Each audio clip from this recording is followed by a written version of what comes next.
Maayong gabi kinahanglan anino sa pitay kini ang ato ang programa sa TV Apolya.Argumento gipanguluhan o gipangunahan sa Lay Catholic Apology International. Sir RJ Seno, uban ko ninyo sa kadali lang nga panahon aron na panagisgot sa mga butang nga may kalambigitan sa atong pagtuong Katolika. Live po tayo sa ating pong tatlong main social media sites ang ating pong RJ Horolan Sandra Second TV Apolya.Argumento page and sa ating dalawang YouTube channels, The Lay Catholic Apology International Official and RJ Sandra Second TV.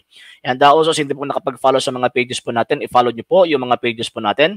RJ Horolan Sandra Second TV Apolya.Argumento page, Kuya Apology TV page, and RJ's Vlog 2022. And pwede po kayo mag-send po dyan ng Facebook stars. And also, sa atin pong mga channels, hindi po nakapag-subscribe, i-subscribe po ninyo yung mga channels natin, The Lay Catholic Apology International Official, RJ Sandra Second TV, Kuya Apologies TV, and Barrio Kawayan, The Religious Forum. And pwede rin po kayo mag-send po dyan ng super sticker, super chats, and super thanks. And magpapasalamat po muna po ako sa mga kapatid natin mga Katoliko na ulis po tumutulong at sumusuporta sa programa po natin sa pamamagitan po na Sir Noli Medalla and family, Sir and Ms. Rodes Calliar and family, Sir Romeo Inodio and family, Sir San Manilin family, Sir Robert Avila and family, Sir Michael Roger Uy, Sir Rini Keblat and family, Sir Topik Galimit and family, Sir Jam Dandan and family, Member Den La Pera and family, Sir Jonard Ali and family, Sir Raymond Soles and family, Sir Jerry Minglana and family, Sir Ray and Ma'am Sheng Hernan and family, Mr. and Mr. Monal family, Sir Jocelyn Salaman and family, Sir Jeveles and family, Cap Jun Bungabong and family, Sir Royal Siliaca and family,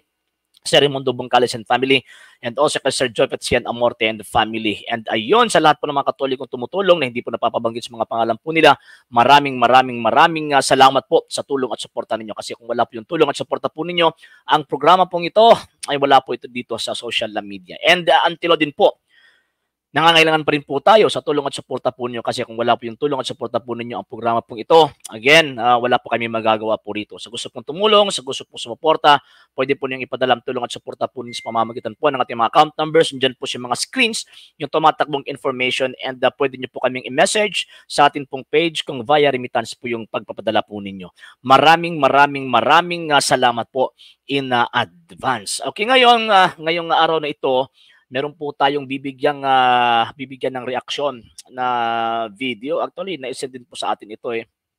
And hindi naman po tayo yung pinapatamaan po dito, pero sa ngalan po na pananampalatayang Katolika po tinitira po nila. So ayun, meron po tayong obligasyon, meron po tayong responsibility to defend our faith, especially in social media. So baka nagtataka po kayo, yung intro po natin Bisaya, ngayon nagtatagalog po tayo. So kasi naisipan ko po kasi na itong tinatawag na programang ito is uploaded po ito 6 PM. So kaya nga nagtatagalog po tayo. Pasensya na po. And yung re-reaction po natin, Bisaya po yung language na ginagamit po niya. Then ayun, itatranslate na po natin ng tinatawag na Bisaya ay Tagalog pala rather. Tagalog para at least maintindihan po ng ating mga kapatid na mga Katolikong hindi po nakakaintindi po ng Tagalog. Okay, so bibigyan po natin ng reaction po ito. Actually, itong nagbigay ng punto or nag-present po ng isang topiko, short. Yan, sa reels po kasi ito eh. And dito, i-present po niya, meron po siyang tanong at ang tanong po nito ay galing po isa pong defensor ng Seventh-day Adventist, isa po itong Pastoy.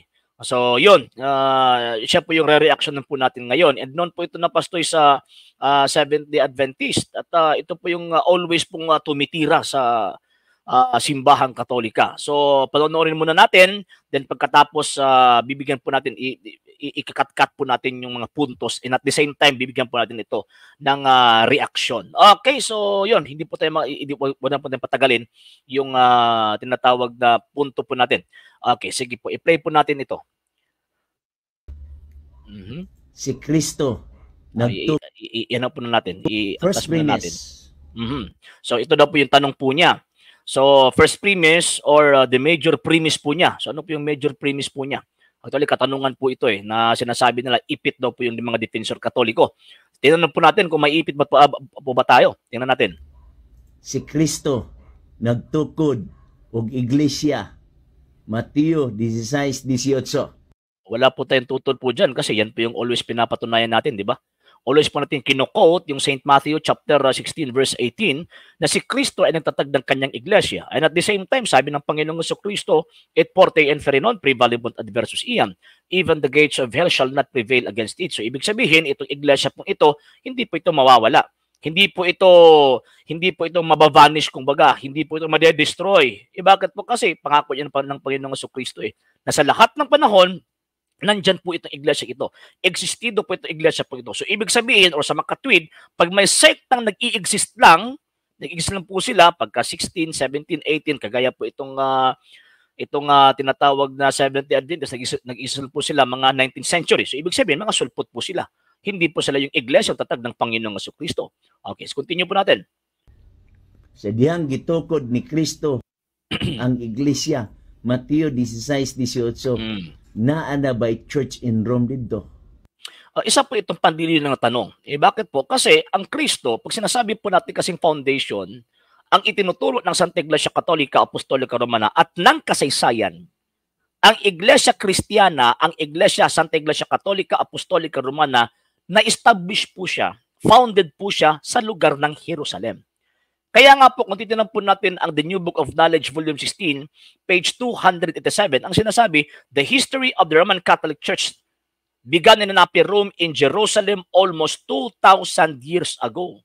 So, ang origin ng Santa Iglesia Katolika, Apostolika Romana, hindi po nanggaling sa Roma. Kung hindi, nanggaling po sa Jerusalem.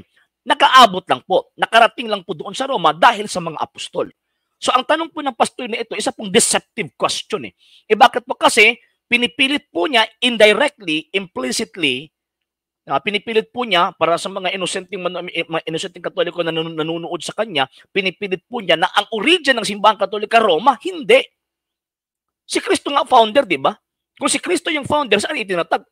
Sa Jerusalem. Bakit po? Kasi sa Jerusalem po, sinabi ng Panginoon sa Kristo, nang sinabi po niya, thou art Peter, and upon this rock, I will build my church. So ang question po niya, deceptive question, panlilin lang po ito . Bakit po? Para at least meron po siyang madenggoy ng mga inosenteng mga Katoliko. Di ba? So sabi niya, meron na bang Iglesia Romana nang itinatag ni Kristo ang kanyang iglesia? Paano naman mag-i-exist yung Iglesia Romana na kung saan ang origin ng Iglesia Romana galing sa Jerusalem? Hindi pa nakarating kasi at that time, ang mga apostol nandyan po sa Jerusalem. So paano niyo sasabihin niyo na meron na bang Iglesia Romana? Tanong po yan ng Tanong po yan ng mga taong bangag, kung baga. Sige, continue po natin. Wala pa. Siyempre, wala pa kasi hindi pa nakarating doon ang mga apostol . Tapos na po in-establish ng Panginoon Kristo ang kanyang iglesia bago pa nakarating ang mga apostol doon sa tinatawag na Roma. And ang basis po natin dito, saan na ba yung po natin dito? Ang basis po natin dito, ang sinasabi po, ito Okay, ito po, babasahin po natin Okay, World History for the Postmodern Filipino by Gregorio F. Saidi and Sonia F. Saidi. Ginagamitin po ito ni Mr. Bacalares . Sinabi po dito, Christianity started in the East but it found more fertile ground in the West. So nag-umpisa yung Kristyanismo, itong Santa Iglesia Katolika, Apostolika Romana, doon sa East. Bakit po? Kasi yung Jerusalem, bilong po siya sa East . Bilong po sa silangan. So doon po siya nagsimula. At yung pagsimula na yan, yung pagsimula ng iglesia na yan, yun po yung sinabi ng Panginoon na I will build my church. Pero sabi ni Gregorio and Sonia Saide, but it found more fertile ground in the West. So kaya nga, same book, Christianity spread westward from Palestine to Rome. So ibig sabihin, nakarating doon sa tinatawag na Roma. So itong pastor na ito, hindi po niya sinasabi ang katotohanan . Nililin lang po niya po yung tinatawag ng mga nanonood po sa kanya. Again pinipilit po niya na ang origin ng Iglesia Katolika Romana sa Roma, hindi. Ang origin ng simbahang Katolika galing sa Jerusalem. Bakit po? Kasi founded nga po siya ng Panginoong Kristo . Di ba? And ang Panginoong Kristo hindi po pumunta doon sa Roma. Pero sabi ng Panginoon sa kanyang mga apostol, humayo kayo sa lahat ng mga bansa. Nakarating ka sa Pilipinas noong 15th century, how much more doon sa Roma? Sa first century. And mismo ang kasaysayan ay nagsasabi na yung sinabihan ng Panginoon sa Kristo na thou art Peter, Yung Pedrong sinabihan po niya, yan po yung responsable nakarating doon sa Roma para i-establish yung Iglesia Romana doon. Ito po. Kasaysayan ng Asya, page 152. Ito po yung aklat, mga sir, mga ma'am. Okay, ito po ito po yung sinasabi, ang isa pang pangunahing disipulo ay si Pedro.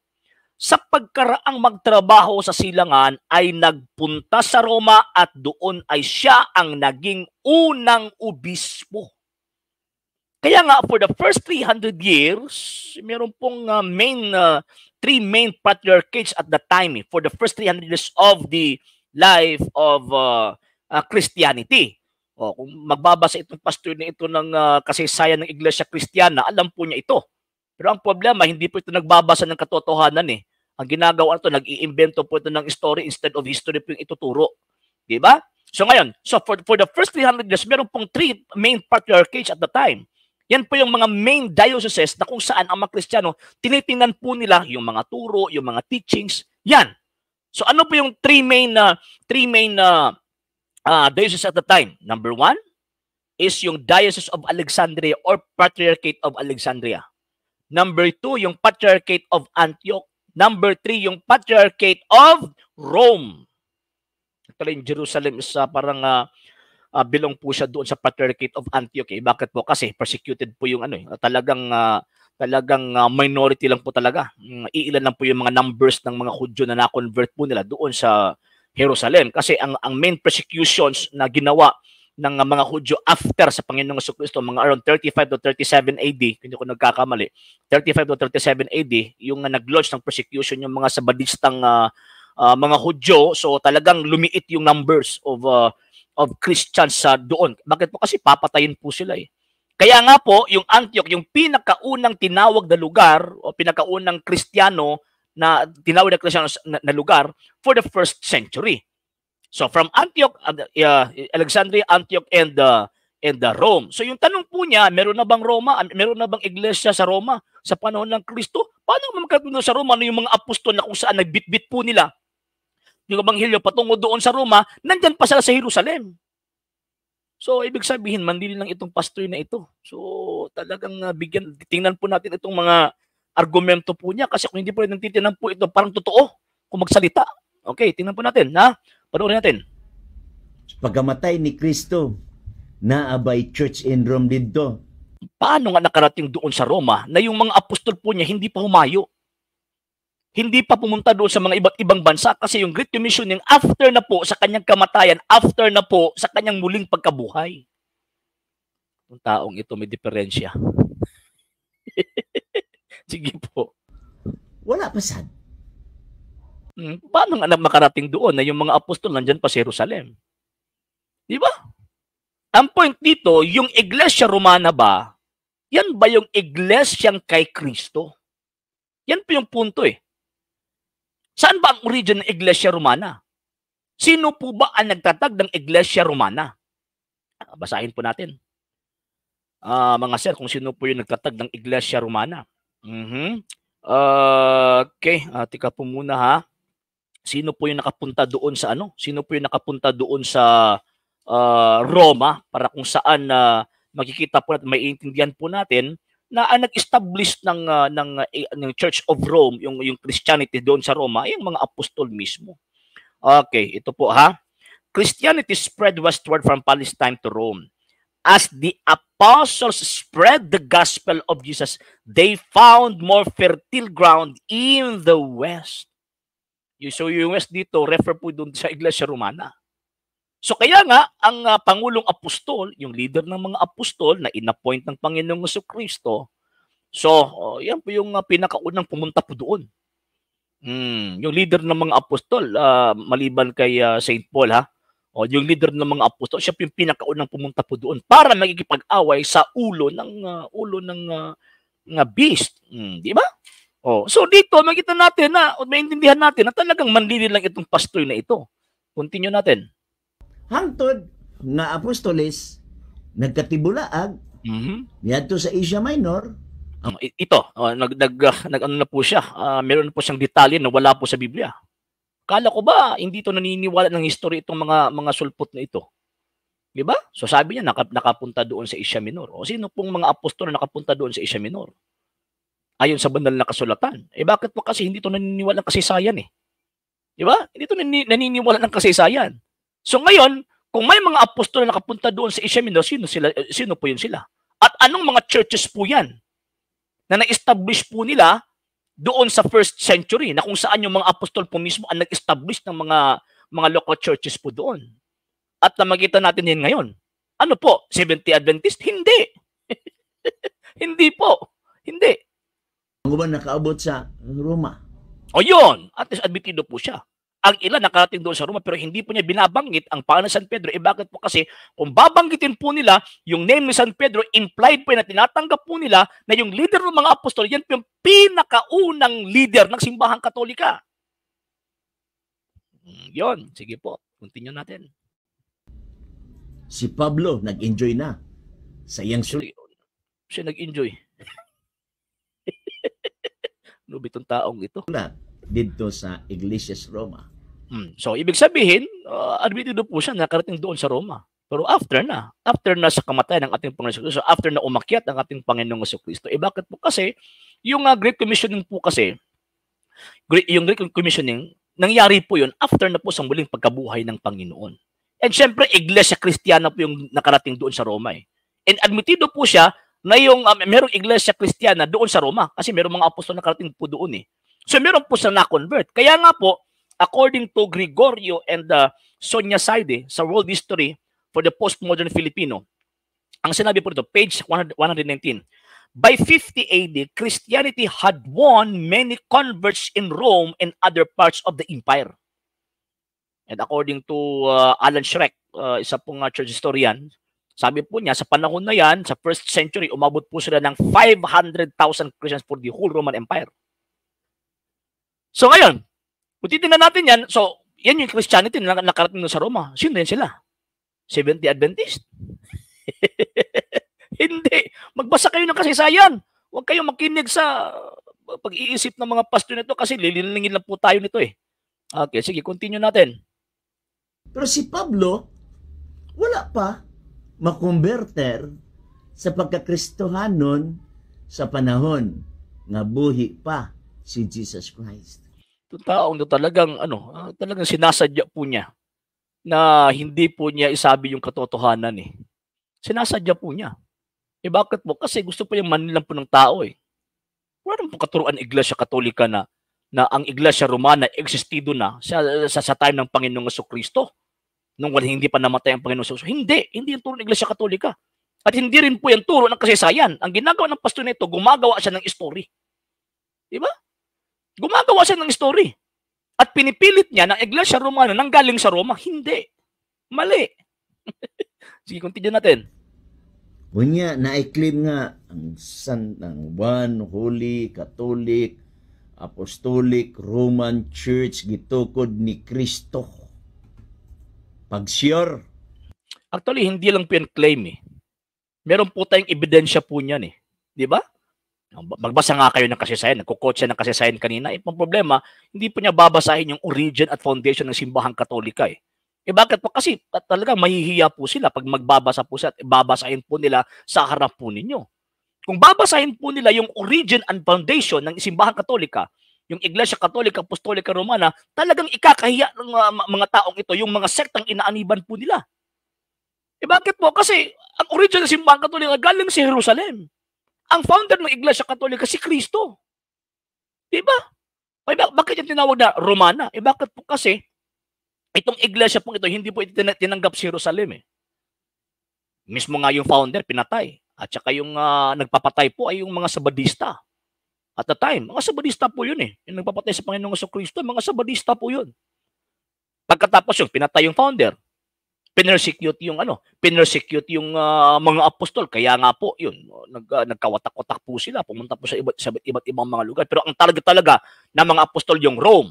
Bakit po? Kasi kung i-compare po natin yung Rome at saka yung Jerusalem po noon at that time, ang center of civilization is yung Roma. So, kung ma-convert nila yung Roma, hindi na po mahirap na ma-convert yung mga kapit bansa na malapit po sa Roma. Pag ma-convert na po nila yung Rome. And totoo po yun, na-convert po nila after 250 years. No, after 250 years, yes. Na-convert po nila. So talagang meron pong Espiritu Santong gumagabay sa mga apostol. Bakit po? Kasi yung bansang imposible sa panahon nila, imposible na ma-convert sa Kristyanismo, na-convert po ito after 250 years. So dito, talagang kung titignan po natin yung tanong ng pastor na ito, sinasabi pa niya, ipit raw po yung mga defensor katoliko. Siya po yung naiipit rito. Bakit po? Kasi hindi po niya sinasabi yung totoo eh. Hindi po niya sinasabi yung totoo. Alam naman po natin kung sino po yung ama ng kasinungalingan. Ang ama ng kasinungalingan po kasi yung Diablo. So ang ginagawa ng pastor na ito, sabi siya, pagsiyaray. Pero ang ama po itong pastor na ito, ang Diablo, bakit po? Kasi hindi po niya sinasabi yung totoo eh. Hindi po niya sinasabi yung totoo. So yan na po muna mga sir, mga ma'am ha. So pag itong pastor na ito, pag magla-live po ito, at kayo po'y manunood sa kanya tinatawag na programa, careful po kayo. Bakit po? Kasi alam naman po natin ang gagawin po ng pastor na ito. Lilinlangin po tayo gamit ang kasulatan. Nandyan po sa banal na kasulatan. 2 Peter chapter 3, verse 14 to 16, na ginagamit po nila ito panlinlang sa mga tao para marami po mga inosente na makuha po nila at mapunta doon sa impyerno. So, tandaan niyo po yung mukha ng taong ito. Bakit po? Kasi itong taong ito ay talagang ihahatid po sa impyerno yung mga kaluluwa po natin. Okay, so hindi po nakapag-follow sa mga pages po natin, i-follow nyo po yung mga pages po natin. RJ Horolansan na the second TV, Apollo.punto, Argumento page, Kuya Apollo's TV page, and RJ's Vlog 2022. And pwede po kayo mag-send po dyan ng Facebook stars. And also, sa atin po mga channels, hindi po nakapag-subscribe, subscribe po niyo yung mga channels natin, The Lay Catholic, Apollo's International Official, RJ's under the second TV, Kuya Apollo's TV, and Barrio Kawayan Religious Forum. And pwede rin po kayo mag-send po dyan ng super sticker, super chats, and super thanks. And ayon sa mga Katoliko na gusto pong tumulong sa programa po natin, kasi until now, nangangailangan pa rin po tayo sa tulong at suporta po ninyo, sa gusto pong tumulong, sa gusto pong sumuporta, pwede po ninyong ipadala ang tulong at suporta po ninyo sa pamamagitan po ng ating mga account numbers na nandyan po yung mga screens at tumatakbong information. And pwede nyo po kaming i-message sa ating pong page kung by remittance po yung papadala po nyo. Maraming salamat po in advance. Lalo na po ngayon na end of the month. So maraming salamat po in advance po mga sir. Malaking tulong po yan, malaking bagay po yan yung mga tulong po ninyo sa programa pong ito. Okay, and at the same time, so sa gusto pong mag-donate concerning sa mga school supplies, so financially, so yun, pwede po tayong mag-cater po niyan kasi meron po tayong nakitang mga bata na talagang wala po silang ibibili sa kanilang mga gamit. So sa gusto pong mag-sponsor, sa gusto pong tinatawag na mag-donate, so pwede niyo pong i-message yung page natin or i-contact niyo po ako sa mga numbers na nandyan po sa inyong sa inyong mga screens. So maraming salamat po in advance. Okay, yun, nandito dito sa likod po natin. So lalagyan po natin ng altar. And tinatanong pa po natin kung magkano po yung paggawa. So hopefully, so makimikit natin 'yon, then 'yon. And sa pamamagitan po ng tulong po ninyo, so magagawa po natin 'yan. Okay, so inimpisahan po natin itong programa ito ng dasal. Tatapusin po itong programang ito sa pamamagitan din po ng dasal. In nomine Patri et Filii et Spiritui Sancti. Amen. Ave Maria, gratia plena Dominus tecum, benedicta tu in mulieribus et benedictus fructus ventris tui, Iesus. Sancta Maria, Mater Dei, ora pro nobis peccatoribus, nunc et in hora mortis nostre. Amen. O Mary, conceived without sin, pray for us who have recourse to thee, and for all that have recourse to thee, special the Masons, and all those recommended to thee. Amen. Eternal rest grant to them, O Lord, and let your perpetual light shine upon them. May they rest in peace. Amen. In nomine Patri et Filii et Spiritui Sancti. Amen. Sa ngalan po ng mong persa ng TV Apollo.punto na pinungunahan po ng The Lay Catholic, Apollo International, sa kanyang mga kasamaan po sa LCA, at sa lahat po ng mga Katolikong sumusubaybay, tumutulong at sumusuporta sa programa po natin. Ito po yung lingkod, kapatid sa pananampalatayang Katolika, Sir RJ Seno. Pansamantala magpapaalam po si magsasabing Ecclesiam Servire et Fidem Catholicam Defendere. Magandang araw po sa lahat. Ave Maria, Viva Cristo Rey.